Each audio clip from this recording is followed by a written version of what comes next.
오늘은 우리나라 얘기를 몇 개 잠깐 하고 다른 얘기들을 하겠습니다. 이제 MBC 뉴스 보도인데 8월 주택거래량이 40% 급락했다고 나왔죠. 이게 한국감정 데이터인데요. 이게 주택매매 거래거든요. 근데 이제 2019년도 들어서 주택매매가 굉장히 많이 일어났어요. 그러니까 이제 매수들이 굉장히 많았다는 뜻이죠. 이게 상당히 과열 양상이에요. 잘 보시면 이 추세를 이게 옆으로 일정 수준을 횡보하던 추세가 갑자기 급등하는 추세로 바뀌었거든요. 과열됐다는 뜻이겠죠. 그러던 게 이제 코로나 사태 때문에 거래량이 뚝 떨어졌다가 다시 또 급등해서 이제 이 상승 추세 국면으로 다시 왔었는데 급락했습니다.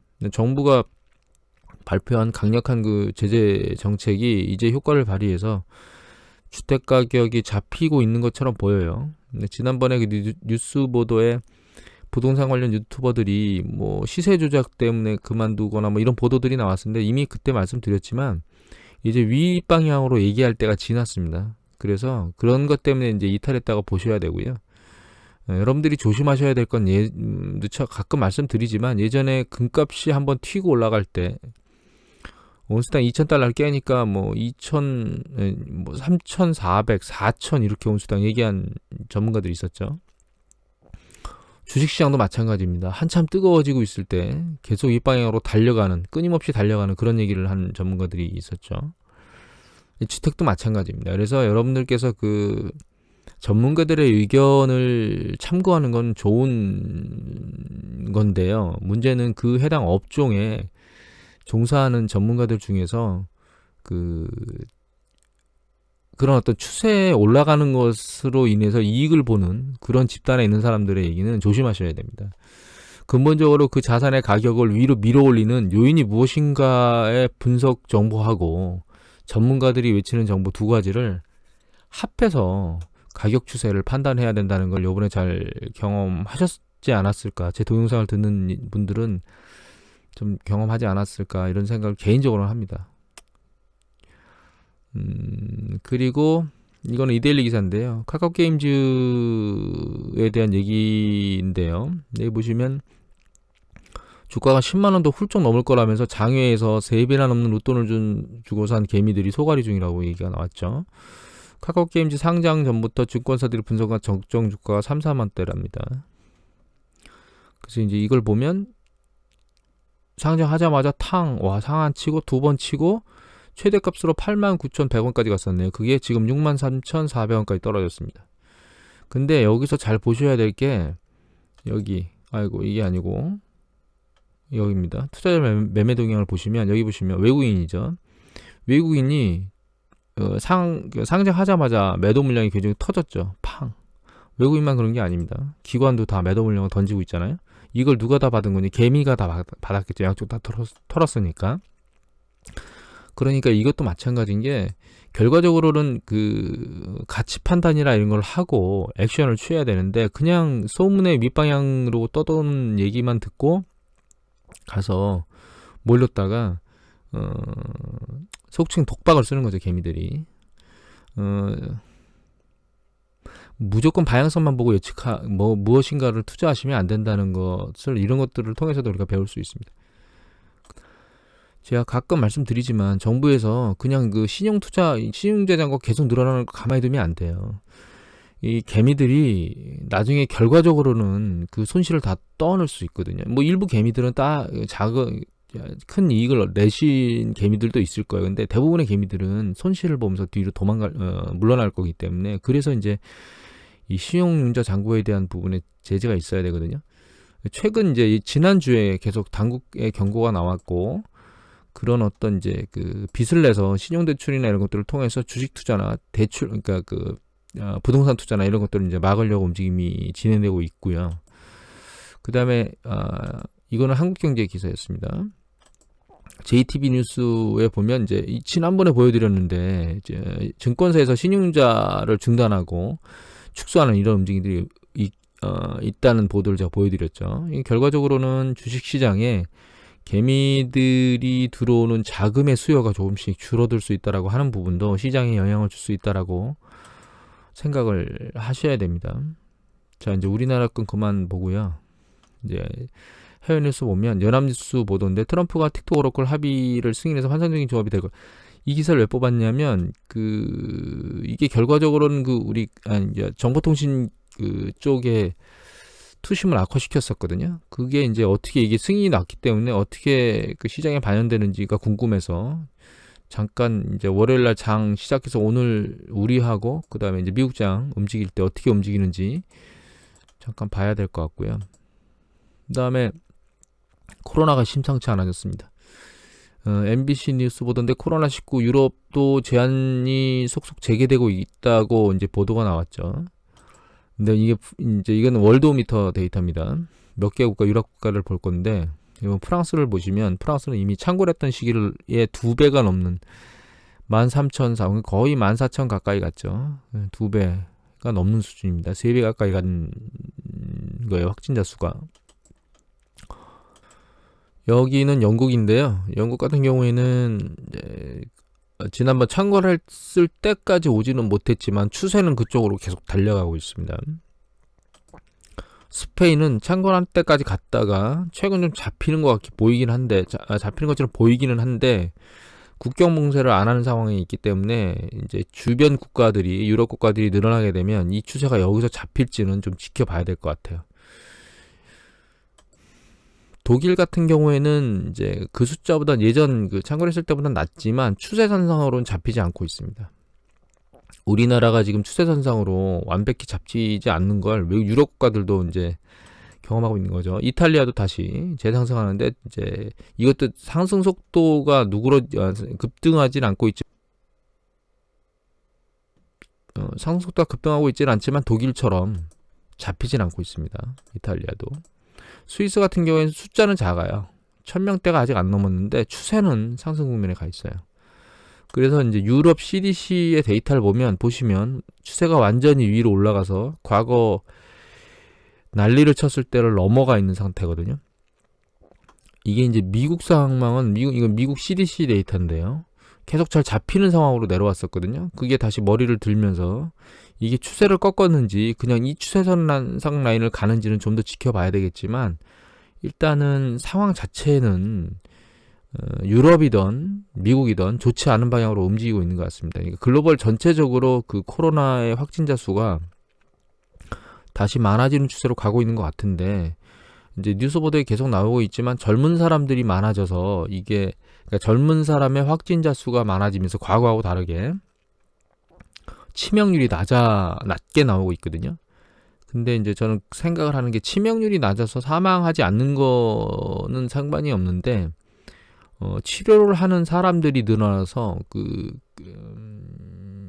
그러니까 의료 시스템이 붕괴되는 게 문제가 생길 수 있죠. 그래서 코로나 사태 때문에 사망하는 게 아니고 다른 병으로 인해서 입원하지 못해서 사망하는 케이스가 발생할 수 있다는 거죠. 아무튼 심리적으로 과도한 확진자 수가 나오면 경제적으로 영향을 안 미칠 수가 없다고 봅니다. 저는 개인적으로는 코로나 사태가 이제 주식시장에 영향을 미치는 부분이 상대적으로 많이 줄었지만 그렇다고 해서 이렇게 급격하게 늘어나는 패턴이 유지가 된다 그러면 경제 상황이 좋을 수는 없습니다. 그리고 백신 개발에 대한 기대감이 있긴 한데 문제는 이게 전문가들 얘기로는 빨라야 내년 여름일 것 같습니다. 제 생각엔 빨라야 한 5월, 6월, 7월 이때일 것 같거든요. 본격적으로 백신 주사를 맞을 수 있는 게 그리고 아직 효력이 확실히 드러난 게 아니기 때문에 올 하반기에 이게 이런 추세로 늘어나면 상황이 좋지 주식시장에는 긍정적인 영향을 못 줄 것 같다 이런 생각을 하고 있고요. 이거 호텔 점유율인데 보시면 꺾이기 시작했죠. 그러니까 여름 피크 시즌이 지났어요. 그래서 전체적으로 과거 추세를 보면 후반기로 갈수록 내려가잖아요.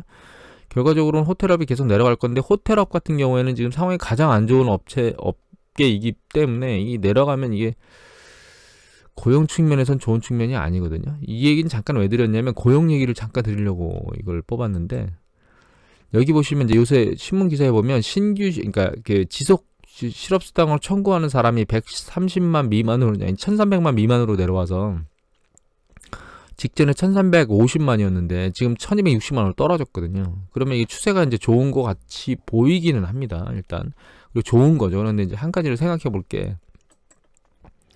이건 어떤 차트냐면 이 파란색이 그러니까 비농업 부분의 전체 고용자 숫자인데 전월과의 차이예요. 그러니까 전월보다 이게 플러스에 있으면 더 많이 늘어난 거거든요, 숫자가. 그래서 지금 보이는 차트 중에 파란 게 이제 2020년 6월 달에 4,781이라고 돼 있는데 저게 천 단위이기 때문에 478만 1000명이 늘어났다는 얘기입니다, 고용이.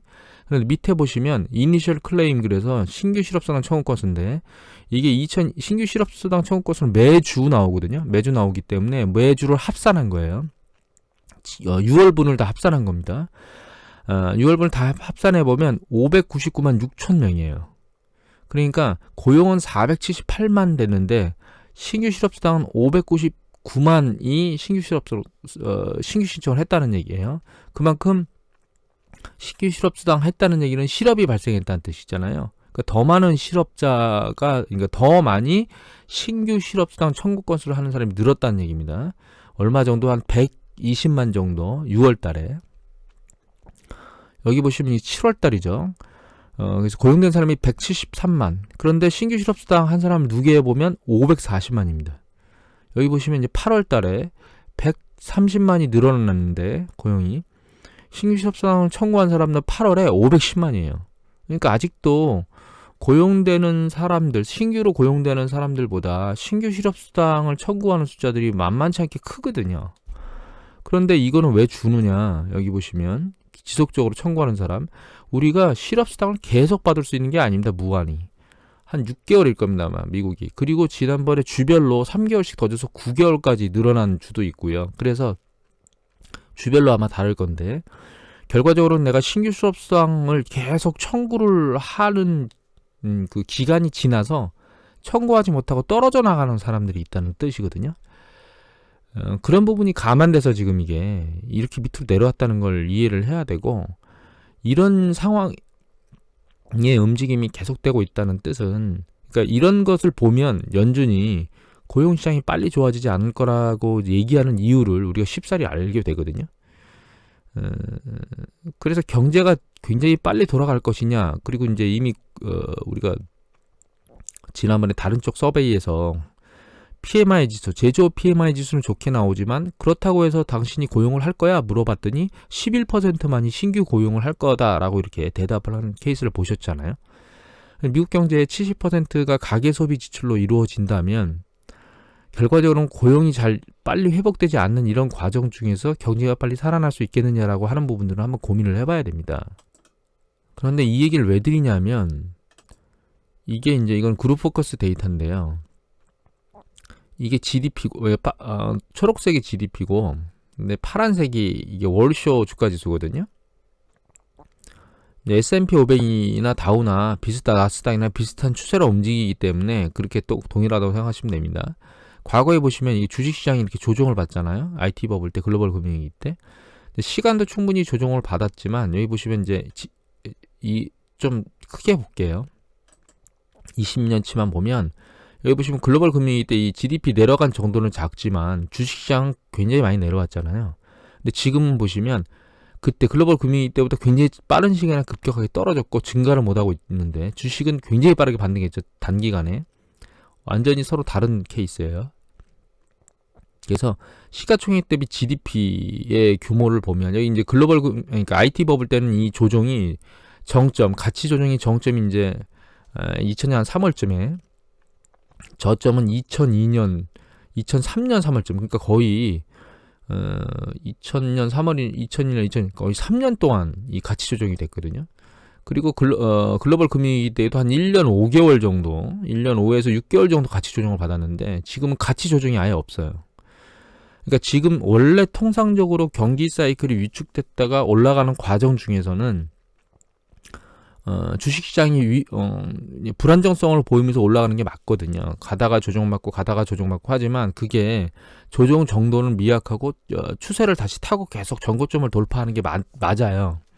근데 문제는 지금이, 과거 같은 경우는 충분한 조정이 거친 다음에 그런 과정을 거쳤고, 그리고 그 경제 자체도 지금과 같은 상황처럼 최악의 고용 상황이 아닌 상태에서 점진적으로 경제 상황이 좋아지는 패턴을 거쳤다면 지금은 일단 경제 상황으로 놓고 보면 이미 이제 고용 상황 지표를 설명을 드렸지만 고용이 빠르게 회복될 수 있지 않을 것 같고, 두 번째는 가치가 충분히 조정되지 않은 상태에서 너무 과도하게 올라 있는 상태거든요.